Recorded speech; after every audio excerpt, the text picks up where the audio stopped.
Well,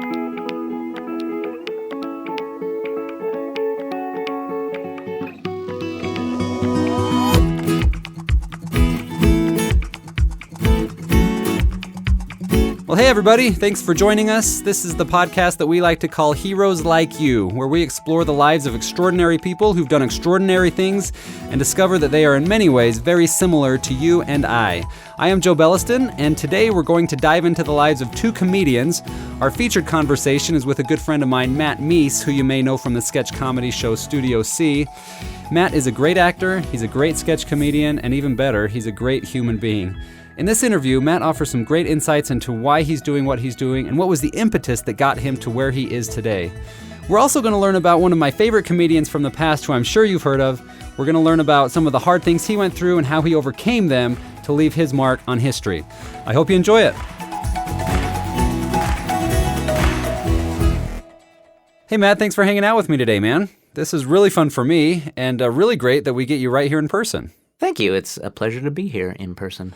Well, Matt, before we get started, I first want to say that I truly feel it's a privilege to have gotten to know you a little bit over the past several years. I think we've known each other for 4 or 5 years now, and I've always been really impressed with the way you've treated fans and the way you've interacted with others, and certainly the way you've treated me. And I just really respect you for that. I really appreciate it. So let's get right to it. What we want to do today is explore a little bit of the life of Matt Meese. How did you get to where you are today, and what motivates you to continue to excel at what you do? Maybe take us back to the hot deserts of Arizona where you grew up. Help us see what that looked like, and how everything evolved to become the Matt Meese we see doing sketch comedy today on TV. Well, I did grow up in Phoenix. I was born back east in New Jersey, but we moved to Phoenix when I was, 2 or something. So Phoenix is definitely home. And I'm the second of 4, and I love being the second. It suits my personality well, or my personality has suited being the second. There's a whole psychology to birth order. I don't know if you know this. I studied psychology in college. Oh, I didn't know that. And birth order is like big on determining personality, according to some theories. Anyway, and growing up, I really enjoyed my friends. I'm still very close to a couple of my friends who I went through pretty much all of elementary through high school with. But it's just like 2, John and Chris, who we called Jiggy. Yeah. Together they're Jiggy? Or? No. Okay. Chris we called Jiggy. His last name was Giglio. Okay. And John and Jiggy and I, we go way back. And anyway, so they're like, that's how I've been. I've always needed just like a couple of close friendships. And then I have other friends, of course, but those are the ones that stay with you long term. Anyway, so I had great teachers, really liked it. I got involved in acting really young. I did speech competitions in elementary school. I don't remember when I heard about it, and my dad was like, yeah, well, if you want to do it, let's do it. And so that was my first coach, was my dad. But I was the first thing I ever wanted to be was an actor. And I think that's a whole nother thing these days too. A lot of people who are searching, like, what do I want to do? A lot of them are told, well, what did you want to do when you were a kid before the world got in the way? And so that adds some validation to my life. Yeah, I love that. Did you always aspire to become a sketch comedian then, or did you just love acting in general, and so it didn't matter what you were doing necessarily? You just knew that when you were acting, then you were happy? Yeah, well, as a child, you don't realize what quote-unquote limitations there are, which is great. And children have it right, in my mind, because they're not letting fear or whatever the world thinks is going to stop them from stopping them. They don't let those things get in their way because they're not even aware of them. So I wanted to be an actor, and I didn't really know much about sketch comedy at the time. So I never thought I'd like, oh yeah, I'm going to write comedy and perform. It was just, oh, I really like acting. But as I got older, well-meaning, loving people would tell me, oh, you probably can't support a family on an actor's salary. You'll go from job to job, and for every light on Broadway, there's 1,000 broken hearts and all that kind of thing. And these are, again, well-meaning people who love me and want the best for me, who don't know what they're talking about. But because they are in a position of respect and honor, it's like, yeah, my parents know what they're doing, and I respect that. They're probably right. I should probably just focus on getting a real job, quote unquote. So I thought I would be a lawyer. And I went to BYU to study political science, and I dropped that after a semester. And I still love politics, and I'm very fascinated by government and everything, and I find it very interesting, but it wasn't what I wanted to study, and I didn't want to be a lawyer. It was very quickly clear to me. So yeah, I changed to psychology. But it took a long time for me to get back to the mentality that I had when I was a kid, which is if I want to act, I'll find a way to act. Because it wasn't enough for me to just do it on the side. I did do it on the side, but that's where my heart was. It's everything I wanted to do. So I thought, I don't think I'm going to be really satisfied if I become an accountant and who acts in community theater on the side, which a lot of people do, and that's great. And I'm not knocking that. I'm just saying for me, that wasn't going to be enough. So I know that while you were at school at BYU, you participated in a sketch comedy group there. Was that kind of a conflict of interest for you then, knowing that this is really what makes me happy, this is really what I want to do, and yet there are a lot of well-meaning people around you saying, you need to prepare for the real world and focus on, these other areas of study?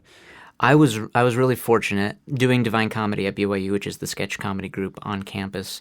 I was a part of that. I really was enjoying it. And I got a job on campus at the Bean Museum where I was working. And Divine Comedy allowed me to keep performing with them even after I had technically graduated. I was doing continuing education classes with Divine Comedy. What's the Bean Museum? Oh, so I'm sorry. The Bean Museum, it's not a museum of beans. It's the zoo that doesn't move. It's a museum full of animals who are no longer alive, but they've been taxidermied, and they're on display, and it's just fascinating, and you can get so close and see all these incredible detail of these creatures, and I loved it. I just loved working there, and it was wonderful. But it's not a career path, working at the Bean Museum per se, unless you have a biology degree. And maybe I could have been there more long term, but I went to school for psychology, right. So I was sticking around in Provo after I graduated, and again, these well-meaning, loving people were starting to worry about me. Matt, what are you doing with your life? You haven't left the city in which you went to college in. And it seems like you're not really progressing. You're not moving forward. And all I could say was, I just feel like I'm in the right place. And the thing that really made the difference for me is my boss at the Bean Museum. She had a friend who he was diagnosed with terminal cancer, and he knew it was about 6 months. By the time I became introduced to him, he had about 6 months to live. And I would give him and my boss, I would give them tickets to Divine Comedy and just say, just come to the shows. And so they would come. They'd come to every show. And at one point, my boss, her friend, turns to her and says, well, what's Matt planning to do with his life? And she said, well, he's studying psychology. I assume he wants to be a psychologist. And he says, I'm not saying Matt wouldn't be a good psychologist. I'm sure he'd be great. But the world has plenty of psychologists, but we don't have enough people doing what Matt's doing. And I think you should do that. And it was very impactful for me. And I didn't even hear it firsthand. I hear this secondhand. And it still hit me deep. Because for me, in my mind, someone who knows that they're dying and has a different perspective than someone who thinks, I'm probably going to live to be 80, 90 or something like that. And life is long and everything. Here's someone who's got a different perspective and is saying, you should do this because you're probably going to make more of an impact, you're probably going to be happier, et cetera, et cetera. And it just gave me permission to think like I did when I was a child, which was, I should just go after it because life's too short. And so then it was not long after that I pitched the idea of Studio C to BYU TV, and it became a job, but that first season it was still like, don't quit your day job. Just, you're just going to do this on the side. This is not going to support you. But in my mind, I'm like, no, I think it can. And I quit my job. And I made Studio C like my number one priority. And here we are. That's interesting. I was reading an article just the other day talking about how people who are looking back on their lives, one of their greatest regrets is that they didn't risk anything to live out their dreams. They decided to go through life comfortably And in the end, that's what haunted them the most. And so my question is, you're talking to this guy, or there's this man who has, like you said, a unique perspective on life and encourages you to go for your dreams. Is that kind of the conversation that pushed you over the edge to say, yes, I've got to do this? Or where do you think you'd be today if that conversation never happened? I don't know. And that's the thing that scares me. Because when I went and auditioned for Divine Comedy, before that, I sat down and I was like, okay, I'm going to pursue acting. And that meant like, okay, I'm going to take like an acting class and I don't know where it goes from here. But I'm going to pursue it again. And if I can make it into a career, awesome. I hope that's the end result. And if not, at least I will have tried. And so Divine Comedy happened and I thought, maybe this is the be-all, end-all of my acting. I'm doing this in college. It's so fun. Maybe it ends here though. And then after talking to this friend who had cancer, it became, okay, maybe it doesn't end here, and maybe I should keep going. And it was the impetus. That conversation was the impetus for me to say, okay, I'm just gonna go for it and see what happens. And I remember it also changed one other thought in my mind, which was the responsible choice. You're told like, oh, being a doctor, a lawyer, or whatever, that's the responsible path. That's the responsible choice. And I thought, what if for me, acting is the responsible choice? And it totally changed the way I was thinking about it, because it was always like, I'd love to do this, but it's not responsible. And it just switched it 180 degrees and it says, what if that is responsible? It's like, shame on you, Matt, for not acting. Like, oh, you're right, I should act. And yeah, it just totally changed my paradigm. Yeah, I think that's a great point. What if the responsible thing to do is to follow our passions and our dreams? Yeah. But I wanted to ask, too, how important do you think it is to surround yourself with people like this friend you're talking about who don't discourage you from doing those things that maybe aren't as glamorous, but that maybe you were truly meant to do? Yeah, exactly. Because, I mean, I'm not even sure that he's passed on since. And so I'm not sure that he was aware, in this life at least, that the impact that he had on my life. And it was just because he took a moment to just say what he was thinking, said something that was positive and nice. And that's the thing. You don't realize the impact that you'll have on people, even indirectly, by the things that you say and do. You can be a real positive force in people's lives. I mean, that conversation has totally changed my life. Yeah. Yeah, I couldn't say it any better myself, and really appreciate that. We could just end the conversation right there and walk away happy. But before we do that, I need to ask you a couple more questions. It seems that you were just destined to be an actor from everything we're hearing. But what do you think you'd be doing if you chose a different career path and weren't acting for a living? Well, like I said, the Bee Museum I loved, and I honestly thought, yeah, if this acting thing doesn't work out, maybe work at the museum, maybe work at a zoo. I love it. I think animals are awesome, and just life in general. And from what I understand, zookeepers have the highest job satisfaction of all professions. I did not know that. Yeah, I saw there was one study, at least, that was the conclusion, and I was like, that doesn't surprise me. And I think I would legitimately enjoy that a lot, especially animal shows. Oh, man. So I think that's what I would be doing. Well, Matt, let's move away from the zoo for a minute, if you don't mind. And I want to put you in kind of a vulnerable situation and ask you about a time in your life that maybe wasn't so glamorous, maybe wasn't so happy, if there is one. I know the Matt Meese we see on TV is a Matt Meese who's always bubbly, always happy, always making people laugh. And maybe that's who you truly are all the time. But has there been a time in your life that you were down, that you really were struggling? What was that like? Or are you just the only one in this world with a perfect life? Yeah, and that's great. And I'm glad you bring that up, because we try to be really vocal about how we're not always this way, right? So when people are thinking, oh, I should be like the Studio C people, they're always happy. A lot of younger fans will say things like that. And I think, no, it's okay to be unhappy at times. That's part of life. And so we're unhappy sometimes too. You're just seeing us when we're on screen. And yeah, of course we're happy, we're performing. And even if we're not happy, we're pretending to be happy in that moment. So we're just as human and normal as anyone. And for me, one of the lowest points in my life was I was playing soccer and I broke my leg. This was in college. And So you really do play soccer? yeah, I did. I haven't really played it much since breaking my leg, to be honest. And I don't know if I'm gun shy now or if it's just like, yeah, it's just not worth it. Because like all of my most significant sports injuries have come from playing soccer. But yeah, I broke my leg playing soccer, and right at that time there was a girl who kind of broke my heart a little bit too, and so I had a broken leg, broken heart, and I was just like, I was depressed, legitimately, and having gone through the psych program, I can tell you that that is an accurate diagnosis. And I didn't eat much at all, maybe like half a sandwich in a day. So, you know what I mean? I was very depressed, and I wouldn't move. I was sitting on the couch with this broken leg. And my sister and her husband, like, they came, took me to their house, and like, we're going to try to nurse you back to health, kind of a thing. And bless their hearts, they did a great job, and kept me fed. But I was really sad.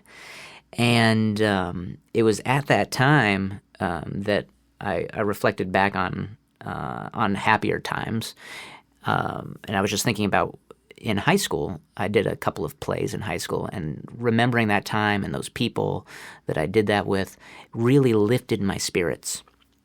And I don't know if I would have noticed it as much if I hadn't been depressed, but because I was so low.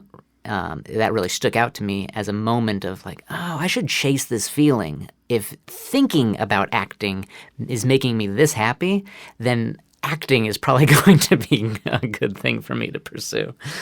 So that was when I had the determination, like, okay, I'm going to pursue acting. So the lowest point in my life was really important for me, because it forced me to take stock of where I was going, and I wasn't making decisions, career-wise at least, that were going to make me reach my full happiness potential. And so what was nice about thinking about acting in the past was that it was something actionable. I could actually do something with that. And I don't know that that works for everyone per se. Depression is such a tricky thing. And I mean, to be clinically depressed is different than experiencing like a depressive episode, you know what I mean? So I don't think I was depressed for 6 months, but maybe could have been if I hadn't thought, oh yeah, acting, okay, this is something to work towards. I can pursue this. This will bring me joy. Yeah, it's hard because depression does it cuts off your hope, and it cuts off just everything that is good and that makes you want to, enjoy life and everything. It keeps you away from that. It doesn't mean those things are gone. It's hard to see them for some reason. Well, Matt, we want to honor your time and not keep you too long, but before we let you go, I know there's a lot of people that are interested in the future of Matt Meese and Studio C. So I do have to ask, where do you see yourself in 5 to 10 years? And what does the future hold, or what do you believe the future holds for Studio C and Matt Meese? Oh, man. I do hope we can make sure that Studio C lives beyond the original cast. But for myself, for me, it's all about continuing to make more content. And it probably wouldn't be sketch comedy in 10 years. And I know that might be disappointing for some. But what it does mean is because I wouldn't be doing that, I would be working on other things like movies or sitcoms. We're talking about doing an animated show, and I think that would just be so fun because your imagination is the only thing that would limit you there, right? Because you can animate anything. Yeah. Whereas sketch comedy, it's like, oh, well, we don't quite have the budget to throw you through the window of a helicopter and have that helicopter explode. It's like, oh, yeah, you're right, we don't have the budget. But in animation, that's as easy as anything else, yeah. So anyway, all those kinds of things, I would love to continue to make things that, especially like what Studio C is, it's designed so that anyone could watch it and enjoy it. That's the goal, is that a family, ideally the youngest and the parents, can sit down, watch it together, enjoy it legitimately together. It's not the parents are watching it because, oh, the kids like it, I hate it, but at least the kids like it. That's not what I want to do. So... and of course, it doesn't have to be exclusive to families. It's just like that's kind of the measuring stick, the yardstick for what we're doing. And for me, I wasn't always sure that that's what I wanted, but recently, was it this year? okay, maybe it was this year, but took like the first vacation of my life, basically, outside of the vacations we took as a child and as a family. So in my adult life, my first vacation, we went to, me and a bunch of Studio C people and extended friends, went to St. Croix in the, those islands. Oh gosh, I'm blanking hard right now. What is it? Let's say the Caribbean. Okay, the Caribbean. And we went to St. Croix. And so backing up just a moment, all my life, for as long as I can remember, I always thought, okay, the goal is to retire to an island and live there the rest of my days and just be there. That's the goal. So I get to this island and I'm like, oh man, this is going to be a taste of everything that I've been working towards. And I get there, I'm like, this is so peaceful. All right, I'm done. It was like it was that good. It was great. It was I don't want this the way I thought I did. It was I felt as soon like the second day I was like, I need to be working on something. And obviously that's a little bit more of like, yeah, you need to relax and take some time. But what it really was is this eye-opening thing of, I don't want to stop making things. I don't want to stop progressing in that way. I don't want to hide myself on an island like I thought I did. I want to just keep going because I'm getting a lot of satisfaction from that. And I think if I wasn't doing that, I would think, well, then what am I here for? Right. It's like, what am I contributing? I need to be contributing something. So, yes, 10 years I want to be making content. That's the short answer. Good. Well, Matt, thanks so much for hanging out with me, man. It's been a lot of fun. I appreciate it. It's been a pleasure. Well, one final thing before we let you go, Matt. I would really love for you to speak to our audience and offer some words of encouragement to those who may be going through some really hard times right now. What is some Matt Meese motivation you could offer to help motivate someone or encourage someone to just keep going and not give up? Yeah. Oh, man. There's so many great things that I've been taught and learned along the way from just lots of great people, great advice, and again, like people who probably don't even know me, but I'm just like, oh, that was wise. And the things that have most stuck with me have been the idea that you need to keep moving forward, and that if you have something that you believe is possible, then that's all that matters. Like I've said at the beginning of this, like I had a lot of well-meaning, very loving, smart people saying things that they didn't know anything about. And even if they did know something about it, doesn't mean that it has to be true. So if you want to act, if you want to, I don't know, be a zookeeper, if you want to be a lawyer or whatever it is, don't allow other people to put limits on what you can do. You decide that for yourself. And I think you will probably surprise yourself at what you can do if you really just keep going for it and keep moving forward.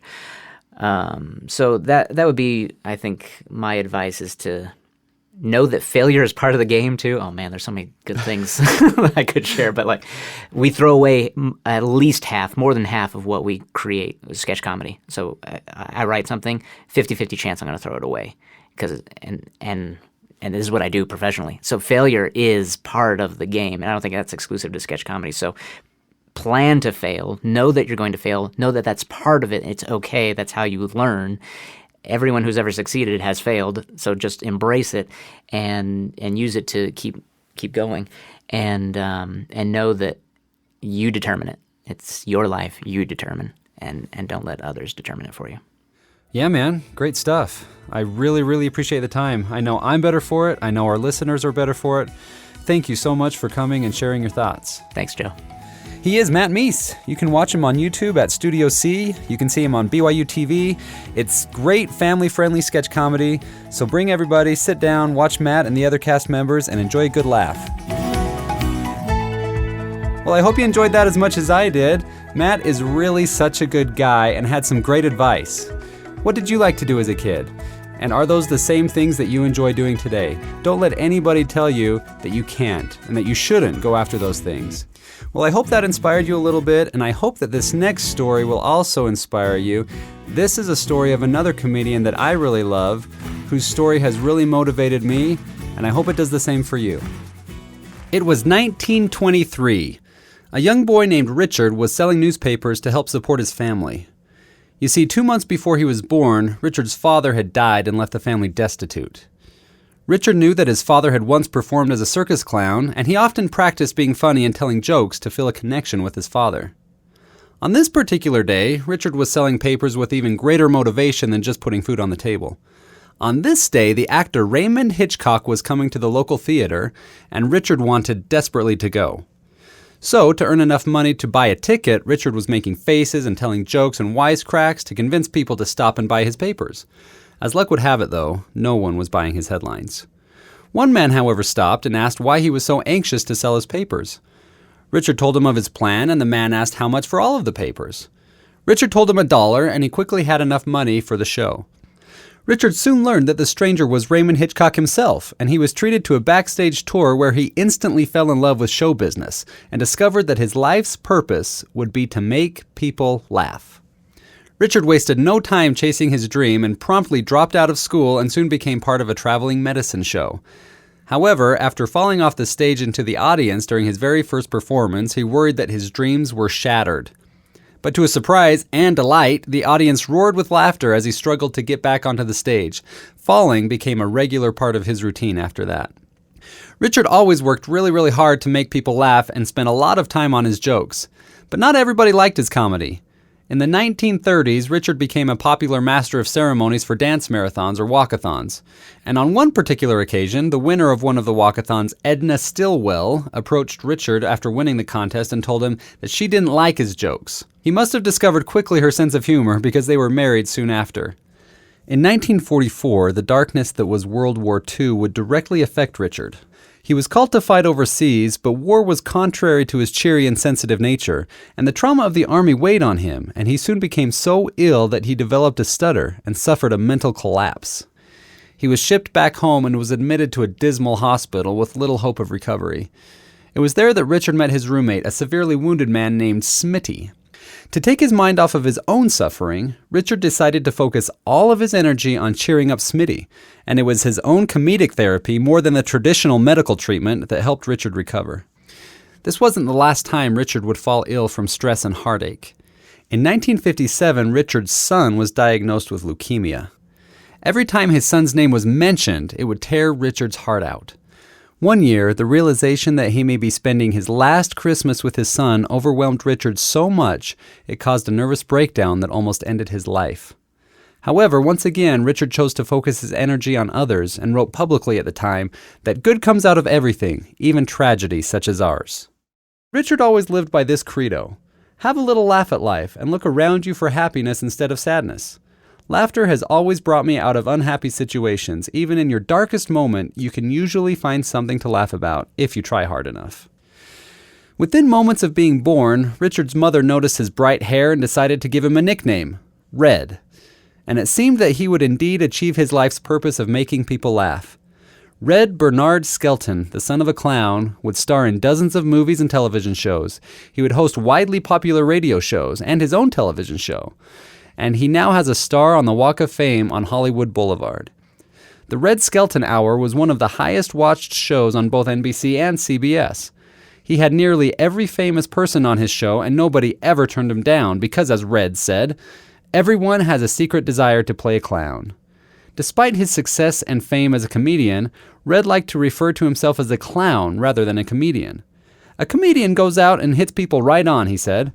A clown uses pathos. He can be funny, then turn right around and reach people and touch them with what life is like. I just want to be known as a clown, because to me, that's the height of my profession. It means you can do everything. You can sing, dance, and above all, make people laugh. Well, thank you so much for joining us. A big thanks to Matt Meese. And remember, don't take life too seriously, and don't let life get in the way of what you really want to do. And we will sign off as Red Skelton always ended the Red Skelton Hour. Good night, and God bless. You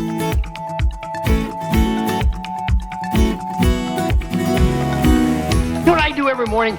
I wake up and I look in the newspaper and I read the obituary column. I don't see my name, I get up. Then I run up and downstairs for about 10 minutes to get my heart started. Yesterday, though, talk about exercise, though, I woke up and I had the urge for a 5-mile run. So I took a cold shower until the urge went away. I've been dating your daughter for a long time now, and I would like to ask for your blessing. I'm sorry, your blessing on our intent to wed. Yes, I am sure. She is very smart, intelligent, brilliant. These are all the same adjectives. She's also very talented and funny and hot. Okay, that came out wrong. I'd meant to say, you know, she's attractive. Or maybe you don't know that. Maybe you're like, that's my little girl. But, you know, people find her pleasing. I don't know why I'm saying this. Just good job with that one.